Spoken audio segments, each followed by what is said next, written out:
नमस्कार, स्वागत है आप सभी का। मैं हूं कृतिका और देश का सबसे भरोसेमंद चैनल डीडी न्यूज पर लेकर हाजिर हूं आपका अपना पसंदीदा शो खबरों का सरपंच न्यूज पंच। और इस कार्यक्रम के जरिए हम आप तक वो तमाम खबरें पहुंचाते हैं जिन पर हम सभी की नजर रहती है। और आज न्यूज पंच के जरिए जिन प्रमुख खबरों पर रहेगी हमारी नजर, सबसे पहले करेंगे उन दो प्रमुख खबरों का रुख। तो इन दो प्रमुख खबरों में पहली और सबसे महत्वपूर्ण खबर है तहव्वुर राणा से जुड़ी हुई। जी हां, अब उसको लेकर एनआईए को 18 दिन की रिमांड अब मिल चुकी है। अब राज खुलेंगे और साजिश का पूरा पर्दाफाश होगा। 26/11 मुंबई हमलों का के पीछे आखिर कौन कौन था, पूरा पर्दाफाश अब किया जाएगा आगे जब एनआईए 18 दिन पूछताछ करेगी। रहेगी इस खबर पर नजर हमारी। लेकिन साथ ही जो दूसरी प्रमुख खबर अंतर्राष्ट्रीय जगत से जुड़ी, जहां चीनी ड्रैगन की ट्रंप ने तोड़ी कमर। जी हां, ट्रंप जो है एक के बाद एक लगातार चीन के ऊपर टैरिफ अपना बढ़ाए जा रहे हैं। सबसे पहले 104% टैरिफ लगाया गया, उसके बाद में 125% और अब 145% टैरिफ लगाने की बात कही गई है। ऐसे में देखना ये होगा कि ट्रंप के इस टैरिफ के बाद में चीन की तरफ से क्या कुछ जवाब दिया जाता है। तो इन दोनों ही प्रमुख खबरों पर रहेगी हमारी खास तौर पर नजर। इसके साथ ही तीसरी प्रमुख खबर है टैरिफ पर ब्रेक, लेकिन उसके बावजूद भी यूएस बाजार ढेर। जी हां, टैरिफ पर ब्रेक लग चुका है।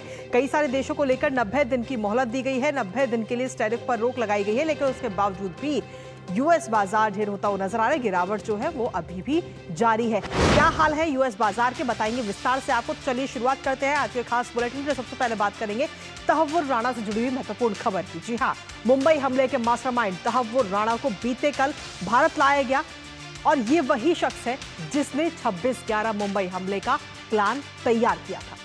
तहव्वुर को भारत लाने की एक लंबी प्रक्रिया के खत्म होने के बाद अब उसको सजा दिलवाने की प्रक्रिया भी शुरू हो चुकी है।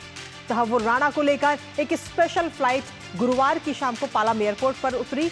तो सबसे पहले एनआईए की टीम ने उसे 26/11 मुंबई हमले के आरोप में गिरफ्तार किया और इसके बाद एयरपोर्ट पर ही उसका मेडिकल टेस्ट भी कराया गया, जिसके बाद उसे सीधे कोर्ट ले जाया गया, जहां पर वरिष्ठ वकील दयान कृष्णन ने एनआईए की तरफ से पक्ष रखा और पूछताछ के लिए 20 दिन की कस्टडी की अपील की, जिसके बाद कोर्ट ने 18 दिन की रिमांड एनआईए को दी है। अब एनआईए उससे मुंबई हमले से जुड़े हुए कई सवाल करेगी और फिर कई खुलासे भी होंगे। करेंगे आगे की प्रक्रिया पर चर्चा, लेकिन उससे पहले आपको दिखाते हैं कि यूएस डिपार्टमेंट ऑफ जस्टिस द्वारा रिलीज की गई आतंकी तहव्वुर राणा की वो तस्वीर। तो ये तस्वीर आपको दिखा रहे हैं इस वक्त, यूएस की तरफ से ये रिलीज की गई है जब तहव्वुर राणा उनके कब्जे में था, उस वक्त की ये तस्वीर है। प्रत्यर्पण से पहले की ये तस्वीर इस वक्त आपको दिखा रहे हैं। यूएस की तरफ से ये तस्वीरें जो है वो जारी की गई हैं और इसके साथ ही हम बीते कल की भी आपको तस्वीरें दिखाएंगे जो बीते कल सामने आई है प्रत्यर्पण के बाद की। हालांकि ये प्रत्यर्पण के पहले की ये तस्वीर है जब आप देख पा रहे हैं कि तहव्वुर राणा को कमर में एक चैन बांध करके उसको लेकर जाया जा रहा है। उस दौरान की ये तस्वीर हमने आपको दिखाई। लेकिन इसके साथ ही ये तो उस वक्त की तस्वीर है जब प्रत्यर्पण नहीं किया गया था भारत को, लेकिन उसके बाद की भी तस्वीर सामने आ चुकी है। प्रत्यर्पण के बाद की तस्वीर भी आपको दिखाएंगे। तो गिरफ्तारी से रिमांड तक की चीज़ें क्या रही वो भी आपको बताएंगे। लेकिन साथ ही आपको ये तस्वीर इस वक्त आपको दिखा रहे हैं जब एनआईए के कब्जे में रहा तहव्वुर राणा और उस वक्त की ये तस्वीर। हालांकि ये तस्वीर जो है पीछे से देखी गई है, लेकिन इस तस्वीर में हम साफ तौर पर देख रहे हैं कि तहव्वुर राणा सफ़ेद बाल, सफ़ेद दाढ़ी और उसके साथ ही एक ब्राउन कलर का जंपसूट पहने हुए तहव्वुर राणा इसमें नजर आया। तो ये वो तस्वीर प्रत्यर्पण के बाद की ये तस्वीर बीते कल सामने आई। इसके साथ ही गिरफ्तारी से लेकर रिमांड तक क्या कुछ पूरी टाइमलाइन रही है, एक एक करके उस पर नजर डाल लेते हैं। अमेरिकी विशेष विमान से सबसे पहले तहव्वुर राणा को भारत लाया गया। कल शाम तहव्वुर राणा को भारत लाया गया। पालम एयरपोर्ट पर इस विमान की लैंडिंग हुई और शाम को पालम एयरपोर्ट पर यह विमान लैंड हुआ है। लेकिन एयरपोर्ट पर जैसे ही तहव्वुर राणा को विमान से बाहर लाया गया, विमान से नीचे उतारा गया, तुरंत ही एनआईए ने उसे गिरफ्तार कर लिया। मुंबई हमले के आरोप में तहव्वुर राणा को बीते कल एनआईए ने गिरफ्तार किया है और एनआईए ने गिरफ्तार करने के बाद में पटियाला हाउस कोर्ट में उसको पेश किया। पटियाला हाउस कोर्ट में पेश करने के बाद में काफ़ी देर तक बहस हुई, इस चीज़ को लेकर के जिरह हुई और देर रात कोर्ट चली है। देर रात कोर्ट में सुनवाई हुई इस पूरे मामले को लेकर, जहां आपको बता दें कि 20 दिन की रिमांड एनआईए की तरफ से मांगी गई थी तहव्वुर राणा की कि 20 दिन की रिमांड दी जाए ताकि उससे मुंबई हमले से जुड़े हुए तमाम जो सवाल है एनआईए के वो पूछे जा सके। लेकिन उसके बाद में कोर्ट ने 18 दिन की रिमांड एनआईए को दी है। 18 दिन अब पूछताछ होगी तहव्वुर राणा से, जिसमें वो कई सारे सवालों के जवाब देगा। सुनवाई के बाद एनआईए मुख्यालय तहव्वुर राणा को लाया गया।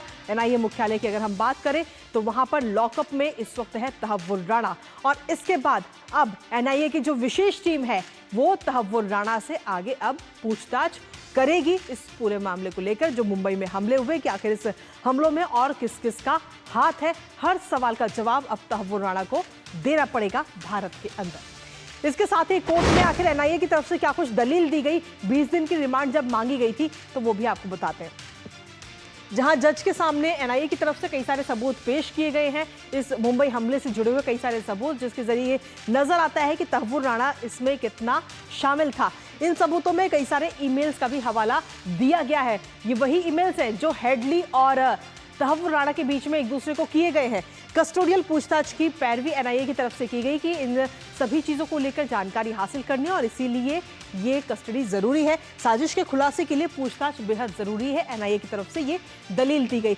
राणा ने आतंकी साजिश रची थी इस पूरे मुंबई हमले में। 26/11/2008 में जो मुंबई में हमला हुआ था, उसकी साजिश तहव्वुर राणा की तरफ से रची गई, ये बात एनआईए ने कही, और जज के सामने सारे सबूत पेश किए गए हैं। इसके साथ ही ये तो रही कोर्ट में एनआईए की दलील, लेकिन इसके बाद में अब आपको बताते हैं कि अब जब पूछताछ होगी 18 दिन, तो आखिर कौन कौन से अधिकारी तहव्वुर राणा से पूछताछ करते हुए नजर आएंगे, एक बार उस पर भी नजर डाल लेते हैं। तो सबसे पहले आपको बता दें कि एनआईए के जो अधिकारी हैं, राष्ट्रीय जांच एजेंसी, उसके अधिकारी वहां पहुंचेंगे तहव्वुर राणा के पास और पूछताछ करेंगे। इसके अलावा खुफिया ब्यूरो यानी कि आईबी के जो अधिकारी हैं वो भी पूछताछ करेंगे, और साथ ही राष्ट्रीय सुरक्षा गार्ड यानी कि एनएसजी के जो अधिकारी हैं वो भी तहव्वुर राणा से पूछताछ करेंगे। इन तीनों ही जांच एजेंसियों के जो अधिकारी हैं, जो बड़े अधिकारी हैं, वो पूछताछ करते हुए नजर आएंगे, और इस पूछताछ में मुंबई हमले से जुड़े हुए कई सारे खुलासे हो सकते हैं, कई नाम भी सामने आ सकते हैं, और ये भी साफ होगा आगे आने वाले समय में कि आखिर इस मुंबई हमले में और कौन कौन इस पूरी साजिश में शामिल है। इसके साथ ही एक प्रत्यर्पण संधि के नियम क्या क्या है, जिन नियमों का पालन भारत को करना होगा, वो भी आपको बताते हैं। 1997 में प्रत्यर्पण संधि हुई थी भारत और अमेरिका के बीच में, और उसके मुताबिक अगर हम देखें तो 5 नियम बेहद जरूरी है। 26/11 मुंबई हमले के अलावा और किसी कोई भी अन्य केस तहव्वुर राणा पर नहीं चल सकता है, ये पहला नियम। इसके बाद में तहव्वुर को किसी भी अन्य देश को प्रत्यर्पित नहीं किया जा सकता है, ये भी इसमें एक नियम है। चाहे दूसरा देश कितना भी दबाव भारत पर बनाए, लेकिन उसे प्रत्यर्पित नहीं किया जाएगा। तीसरा नियम है, सुनवाई में पारदर्शिता के साथ साथ राणा को अपना पक्ष रखने का मौका दिया जाएगा। जो सुनवाई होगी वो पूरी पारदर्शिता तरीके से होगी, साथ ही उसको पूरा मौका मिलेगा अपना पक्ष रखने के लिए, वो वकील भी अपना कर सकता है। साथ ही चौथे नियम की बात करें तो प्रत्यर्पण के बाद में अब जो सारी जिम्मेदारी है वो भारत सरकार की है।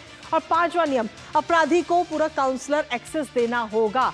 तो ये वो 5 नियम है प्रत्यर्पण संधि के, जिनका पालन भारत को करना होगा। हमारे साथ हमारे सहयोगी इस वक्त जुड़ रहे हैं, सीधा उन्हीं का रुख करते हैं।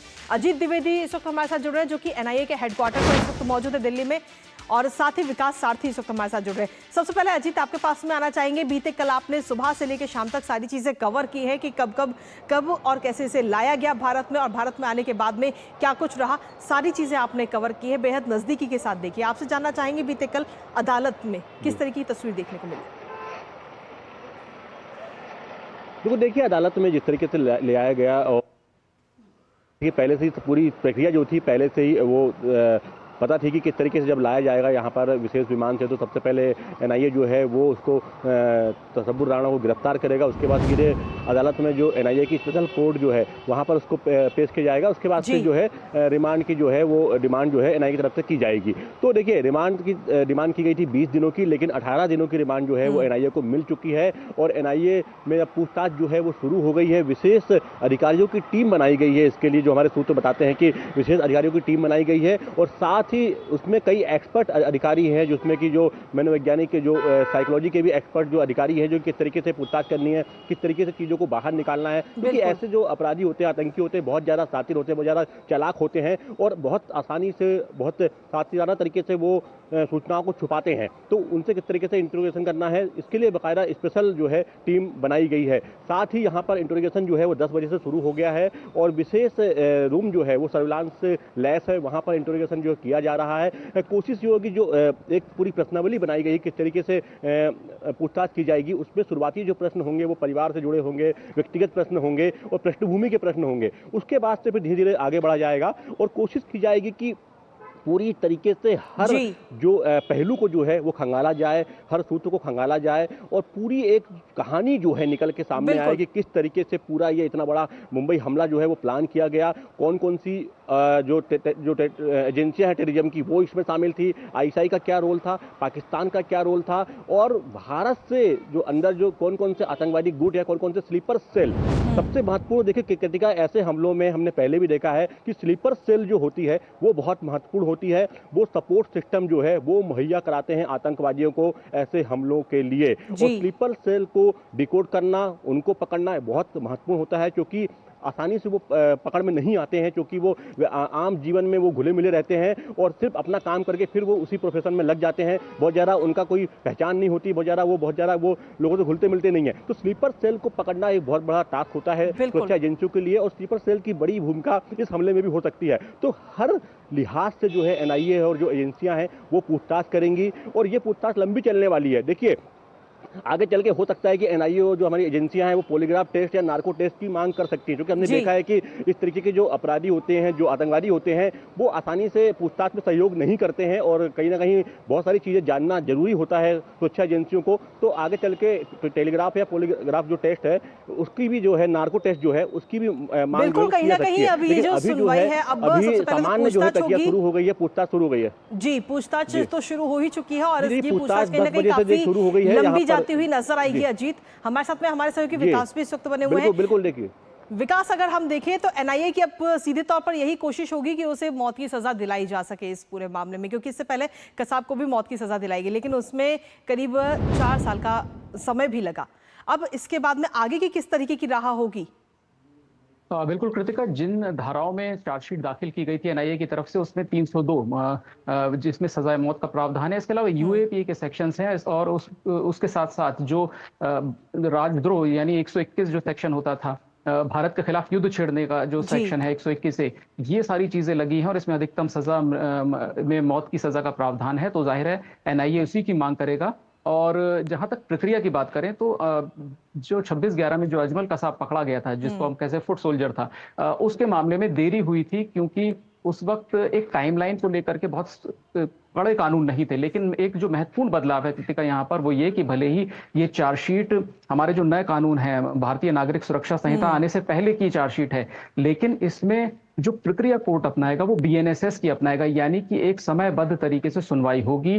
वीडियो कॉन्फ्रेंसिंग के जरिए भी सुनवाई हो सकती है, डिजिटल साक्ष्य एडमिसिबल होंगे। तो जो पूरी ट्रायल की बात है वो उसकी तुलना में, जो अजमल कसाब का जो ट्रायल चला था उसकी तुलना में काफी तेज होगा, इसकी उम्मीद हम रख रहे हैं। जो भी शुरुआती ट्रायल में अगर आप कहें कि समय लगेगा, वो इस बात को लेकर के लग सकता है क्योंकि ये एक जिसको कहते हैं कि बहुत बड़ी मछली है। इसको ट्रायल से पहले भी एनआईए तमाम तरीके की पूछताछ करेगा कि इसके जो कनाडा में, यूएस में किस तरह के लिंक हैं, भारत में इसके किस किस तरह के लिंक हैं, वो जो पूछताछ चलेगी। लेकिन जब ट्रायल शुरू होगा इसका 26/11 की व्यापक साजिश रचने के मामले में, जिसमें 9 लोग आरोपी थे और डेविड कोलमैन हिडली और तहावुर राना ये टॉप 2 लोग थे। इसके अलावा 7 लोग और हैं जो पाकिस्तान में हैं। तो इन 9 लोगों में इन दोनों की भूमिका बहुत महत्वपूर्ण थी और इसीलिए जब ट्रायल शुरू होगा तो आप ये उम्मीद कर सकते हैं कि वो पिछले पूरे जो भी कवायद हुई थी, कानूनी कवायद चली थी कसाब के मामले में, उससे कहीं ज्यादा तेज होगा। जी, हमारे साथ में अजीत भी लगातार बने हुए। विकास आपके पास लौटेंगे, लेकिन अजीत अब आज की अगर हम बात करें तो आज क्या कुछ देखने को मिलेगा? क्या ये माना जाए कि पूछताछ आज ही शुरू हो जाएगी या शुरू हो चुकी है?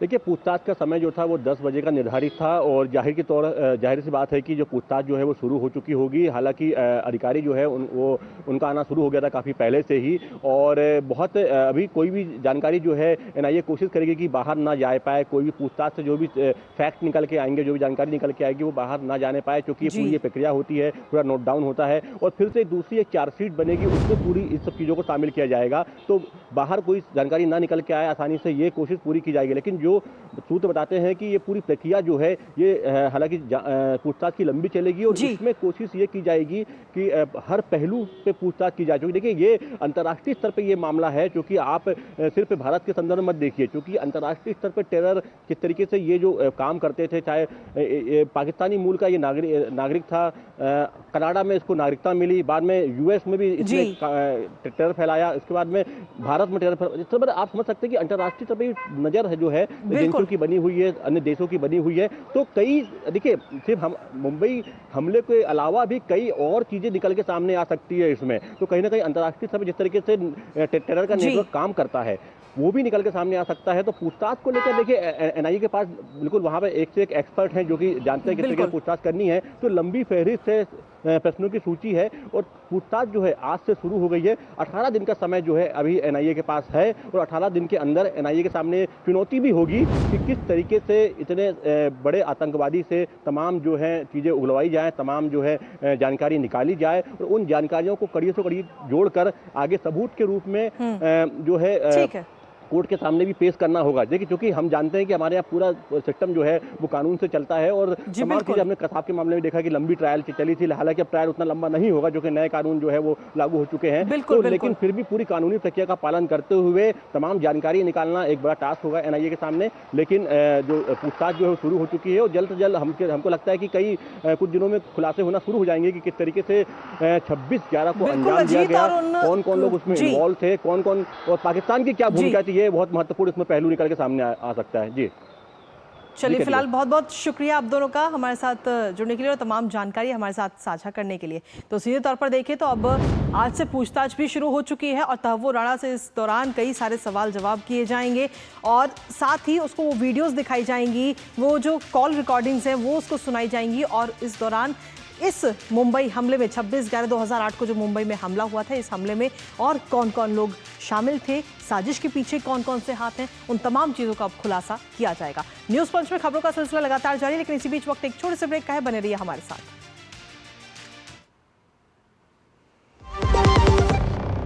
जब धरती चीर कर निकलता है लोहे का पत्थर और मिलता है मोंगिया के जोश से, फिर तपता है, पिघलता है और बनता है फौलाद। अब होता है सरिया सारी खूबियों के साथ। मोंगिया स्टील, मजबूत देश का मजबूत सरिया।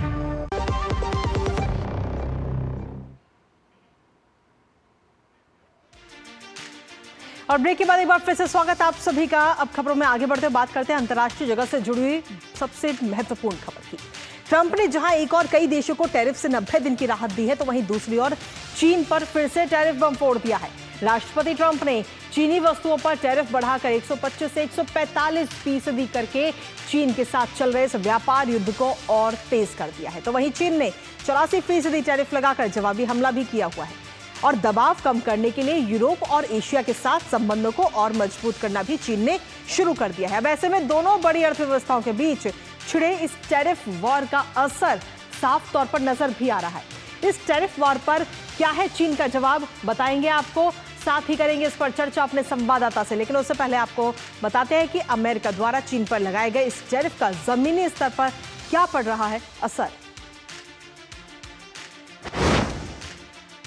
तो आखिर कब रुकेंगे ट्रंप, ये सवाल हर कोई इस सवाल का जवाब जानना चाहता है। चीन के ऊपर कहर बरपा रहे हैं डोनाल्ड ट्रंप पे लगातार टैरिफ बढ़ाया जा रहा है। 9 दिन में चौथी बार ये टैरिफ बढ़ाया गया है। पहले 104%, उसके बाद में 125% और अब 145% टैरिफ लगाया गया है चीन के ऊपर डोनाल्ड ट्रंप की तरफ से। इसके साथ ही आपको बता दें कि कल 125% टैरिफ का ऐलान किया गया था और उसके बाद में 145% टैरिफ लगाने का ऐलान डोनाल्ड ट्रंप ने कर दिया है। अब इसका असर क्या होगा वो भी आपको बता देते हैं, क्योंकि अमेरिका में जो चीनी वस्तुएं हैं, जो चीन से आई हुई चीजें हैं, वो 2.5 गुना महंगी हो जाएंगी आगे आने वाले समय में। चीनी कंपनियों को सीधे तौर पर इससे नुकसान होगा क्योंकि उन्हें 145% टैरिफ चुकाना पड़ेगा। साथ ही दुनिया का प्रमुख आयातित देश है चीन, जहां से कई सारे सामानों को आयात किया जाता है। चीन में ये सारे सामान बनते हैं और वहां से अलग अलग देशों में भेजा जाता है। चीन भी लेकिन अब आगे आने वाले समय में जवाबी कार्रवाई कर सकता है 145% टैरिफ लगने के बाद में। जहां चीन पर 145% टैरिफ लगाया गया, वहीं दूसरी ओर 75 देशों पर 90 दिनों तक के लिए टैरिफ पर ब्रेक डोनाल्ड ट्रंप ने लगा दिया। अब ऐसे में चीन की तरफ से क्या कुछ जवाब दिया गया है इस टैरिफ को लेकर, उस पर नजर डालते हैं। चीन ने सीधे तौर पर जवाब दिया है कि WTO यानी कि वर्ल्ड ट्रेड ऑर्गेनाइजेशन में अमेरिका की शिकायत चीन की तरफ से की गई है। जो अमेरिका लगातार टैरिफ बढ़ा रहा है उसकी शिकायत की गई है। साथ ही चीन में हॉलीवुड फिल्मों पर अब रोक लगा दी गई है। हॉलीवुड की फिल्में जो भी हैं उन पर अब रोक है। इसके साथ ही यूरोप, एशियन और से भी बातचीत अब तेज कर दी है चीन ने अपनी तरफ से, ताकि चीजों को समझा जा सके, सुधारा जा सके। चीन की तरफ से कहा जा रहा है कि हमारे अपने लोग हमारी ताकत हैं, ये बात चीन की तरफ से कही गई है। और साथ ही चीन की तरफ से ये संदेश भी दिया गया कि बात करेंगे पर बराबरी पर। यह बात सीधे तौर पर चीन ने कही, यानी कि सीधे तौर पर हम देखें तो अब कहीं ना कहीं एक जंग भी छिड़ चुकी है। बराबरी की बात चीन की तरफ से कही जा रही है। लेकिन इसके साथ ही टेलीफोन कॉल की जंग पर ट्रंप की तरफ से शी जिनपिंग के फोन का भी इंतजार किया जा रहा है। टेलीफोन कॉल की जंग भी है। ट्रंप को शी जिनपिंग के फोन का इंतजार है कि शी जिनपिंग उन्हें फोन करे और टैरिफ को लेकर बातचीत हो। लेकिन इसके साथ ही बीजिंग का ट्रंप को फोन करने से सीधे तौर पर इनकार कर दिया गया है कि चीन की तरफ से कोई फोन नहीं किया जाएगा डोनाल्ड ट्रंप को। और चीन को है खबर, परेशान है अमेरिका, ये बात कही जा रही है। चीन जानता है कि अमेरिका इस वक्त परेशान है। 145% जो टैरिफ लगाया गया है ट्रंप और जिनपिंग के बीच, अब तक आपको बता दें कि सीधी बात नहीं हुई है। जहां टैरिफ पर टैरिफ बढ़ाया जा रहा है उसको लेकर अभी तक कोई बातचीत दोनों देशों के बीच में अभी तक नहीं हुई है। इसके साथ ही अगर हम देखें तो 145% टैरिफ फिलहाल लगा दिया गया और वहीं चीन ने 84% जवाबी टैरिफ भी ठोका, यानी कि अमेरिका से जो भी सामान चीन पहुंचेगा उस पर 84% टैरिफ लगा होगा। और चीन ने सीधे तौर पर कहा है कि हम उकसावे में नहीं आएंगे। और इसी के साथ आपको बता दें कि टैरिफ पर ब्रेक है, लेकिन उसके बावजूद भी यूएस बाजार जो है वो ढेर नजर आ रहा है। 90 देशों को राहत मिल गई है, माफ कीजिएगा 75 देशों को 90 दिन की राहत मिली है, लेकिन उसके बावजूद भी यूएस का जो मार्केट है वो गिरावट देखने को मिल रही है। टैरिफ रोक के बावजूद यूएस बाजार पे इसका कोई खास असर नहीं पड़ रहा है। तीसरे टर्मिनल बनने के बाद क्षमता में 2 गुना इजाफा और देखने को मिल रहा है। जो वहां का ग्राफ है वो लगातार नीचे गिर रहा है। राजनीतिक उथल पुथल से भी कई उद्योग की स्थिति जो है वो खस्ता हाल इस वक्त वहां पर बनी हुई है। जबरदस्त गिरावट देखने को मिल रही है। लगभग 170 कारखाने बंद हैं। करीब 1 लाख कर्मचारी वहां पर इस वक्त बेरोजगार हो चुके हैं। शेयर मार्केट की अगर बात करें तो शेयर मार्केट में भी जबरदस्त गिरावट वहां पर देखने को मिल रही है। सरकारी शेयर जो हैं वो भी काफी गिरे हुए हैं। साथ ही नेस्डेक की अगर हम बात करें तो 4.31% नीचे जाकर के नेस्डेक बीते कल बंद हुआ है। S&P की अगर बात करें तो S&P 500 में भी गिरावट देखने को मिल रही है। डाउ जोन्स भी 2.54% नीचे लुढ़का है और SMA इसका सीधा असर कहीं ना कहीं टैरिफ की वजह से सीधा असर इसका पड़ता हुआ नजर आ रहा है। जियोपॉलिटिकल टेंशन से भी अगर हम देखें तो सोने की जो चमक जो है वो और ज्यादा हो गई है, क्योंकि अगर हम देखें तो जियोपॉलिटिकल टेंशन से सोने पर भी सीधा असर इसको देखने को मिल रहा है। जहां यूएस चाइना तनातनी के बीच में सोने की रिकॉर्ड तोड़ तेजी दर्ज की गई है। सोने की जो रेट है उसमें तेजी दर्ज की गई। MCX पर पहली बार 92,000 ही हुआ है गोल्ड, वो भी आपको बता रहे हैं। तो सोने पर इसका जो टैरिफ वॉर छिड़ा हुआ है अमेरिका और चाइना के बीच में, उसका सोने पर क्या असर है वो हमने आपको दिखाया। लेकिन साथ ही चीन भी अब जवाबी कार्रवाई लगातार करता हुआ नजर आ रहा है। MCX पर अब तक का सबसे हाई लेवल है। साथ ही घरेलू मार्केट में सोने की अगर हम बात करें तो 93,736 के पार बरकरार बना हुआ है। हमारे साथ हमारे सहयोगी अखिलेश इस वक्त जुड़ रहे हैं, सीधा उन्हीं का रुख करते हैं ताजा अपडेट के लिए। अखिलेश, अगर सीधे तौर पर हम देखें तो 75 देशों को 90 दिन की राहत, लेकिन वहीं चीन के ऊपर और ज्यादा टैरिफ का बोझ लाद दिया गया है। पहले 104% था, फिर 125% और अब 145% टैरिफ लगाया गया है अमेरिका की तरफ से चीनी वस्तुओं पर। यस, निश्चित तौर पे ये बहुत ही अहम बात यह है कि लगातार डोनाल्ड ट्रंप का जो रुख है वो चीन के प्रति कड़ा होता जा रहा है। कल जब हमने देखा था कि कल जब 125% तक की बात चल रही थी, 125% लगा है और 90 दिनों का जब उन्होंने पॉज दिया था तो दुनिया के सारे शेयर बाजार में उछाल आया था। दुनिया के सारे शेयर बाजार को लगा था कि हाँ स्थिति जो है पॉजिटिव दृष्टिकोण से बढ़ रही है। लेकिन जैसे ही 145% चीन पर टैक्स लगाने की बात हुई तो उसके बाद फिर से धड़ाम से नीचे आना शुरू हो गया है। तो निश्चित तौर पे आप कह सकते हैं कि दुनिया की जो 2 सबसे बड़ी अर्थव्यवस्थाएं हैं और अमेरिका जो है दुनिया का सबसे महत्वपूर्ण मार्केट माना जाता है, चीन दुनिया का सबसे बड़ा सप्लायर है और ऐसे में अगर उनके बीच में टैरिफ वार चलता है तो इसका असर पड़ता है पूरे दुनिया के शेयर मार्केट पे। और जो फिनेंशियल इन्वेस्टर्स हैं, जो नॉर्मल इन्वेस्टर्स हैं, वो भी बाजार से अपना शेयर जो है खरीद के भागना चाहते हैं। तो ये असर पड़ रहा है, काफी संवेदनशील होता है शेयर मार्केट। और इसके साथ साथ एक जो और महत्वपूर्ण बात यह है कि चीन की तरफ से कल जो है एक संकेत दिया गया था कि हम मिडवे आने को तैयार हैं। लेकिन अमेरिका की तरफ से कोई ऐसा संकेत नहीं आया कि मिडवे का मतलब क्या है। हालांकि डोनाल्ड ट्रंप ने कल भी रात में कहा है कि जो उनके हिसाब से दिन था कि उनको कहा है कि हम चीन के साथ समझौता करने को तैयार है। तो निश्चित तौर पे जब समझौता करने को अमेरिका तैयार है, चीन को भी एक कदम उठाना चाहिए। लेकिन जैसा कि एक चीन में कहावत कही जाती है कि offence is the best defence, तो चीन लगता है कि offence is the best defence के फॉर्मूले के मानकर वह भी जितना ज्यादा ऑफेंस कर सकता है उसने 84% का टैरिफ लगाया है। और जिससे सबसे अहम बात यह हो जाएगी कि रेयर अर्थ पे वो जाने को रोक लगा देंगे अमेरिका में, तो निश्चित तौर पे अमेरिका पे एक दबाव बढ़ेगा। लेकिन जो संभावनाएं लग रही है पूरी दुनिया का और यहां तक कि अमेरिका के बाजार का भी, घरेलू बाजार का भी दबाव है कि डोनाल्ड ट्रंप अब एक बातचीत करके एक समझौता करें। जैसा कि अगर वो 75 देशों के साथ देखना होगा कि दोनों के बीच में ये बातचीत कब होती है, क्योंकि चीन ने जिस तरीके से जवाबी कार्रवाई की है उससे ये जरूर नजर आता है कि चीन झुकने को फिलहाल तैयार बिल्कुल भी नहीं। अब देखना होगा कि आखिर दोनों के बीच में बातचीत कब होती है, इस टैरिफ वॉर जो ये छिड़ा हुआ है उस पर कब रोक लग पाती है। फिलहाल बहुत बहुत शुक्रिया अखिलेश, तमाम जानकारी और अपडेट्स हमारे साथ साझा करने के लिए। और इसी के साथ आपको बता दें कि अपने संसदीय क्षेत्र वाराणसी पहुंचे हैं प्रधानमंत्री नरेंद्र मोदी, जहां हाल ही में शहर में हुई बलात्कार की घटना के बारे में वाराणसी के पुलिस आयुक्त, संभागीय आयुक्त और जिला मजिस्ट्रेट से विस्तृत जानकारी उन्होंने खुद ली है। प्रधानमंत्री नरेंद्र मोदी ने दोषियों के खिलाफ सख्त से सख्त कार्रवाई करने और भविष्य में ऐसी घटनाओं को रोकने के लिए उचित उपाय लागू करने के भी निर्देश इस वक्त अधिकारियों को दिए हैं और उस दौरान की ये तस्वीर भी आपको दिखा रहे हैं। आपको बता दें कि आज प्रधानमंत्री नरेंद्र मोदी वाराणसी के दौरे पर है, उनका संसदीय क्षेत्र है और वहाँ पर जब वो पहुँचते हैं तो अधिकारियों से बातचीत करते हुए वो नजर आए और साथ ही कहा कि भविष्य में ऐसी घटनाओं की पुनरावृत्ति ना हो, दोबारा से इस तरीके की घटनाएं सामने ना आए। तो बलात्कार की जो घटना सामने आई उस पर जानकारी लेते हुए प्रधानमंत्री नरेंद्र मोदी नजर आए और सख्त निर्देश भी दे दिए गए।